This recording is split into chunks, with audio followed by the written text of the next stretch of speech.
talaga. Pinagbabawal lalo dagiti endangered nga talagan kasi bumasik awan to kumabatin.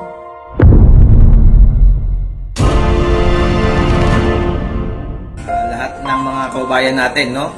Inaasahan natin na tumulong sila sa pag-rescue ng mga nakakatang hayop.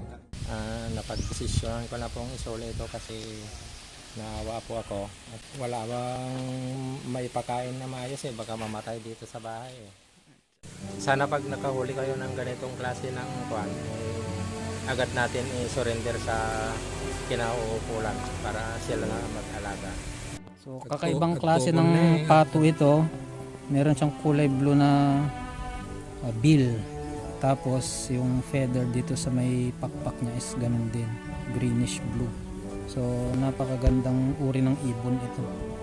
Endangered species na po ito, ibig sabihin nauubos na. Ito man palang kayo.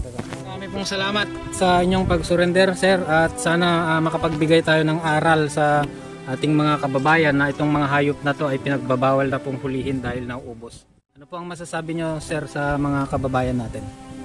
Sa mga tropo dito sa Barangay Malinta, sana pag nakahuli kayo ng ganitong klase ng kuwan, agad natin i-surrender sa kinauukulan para sila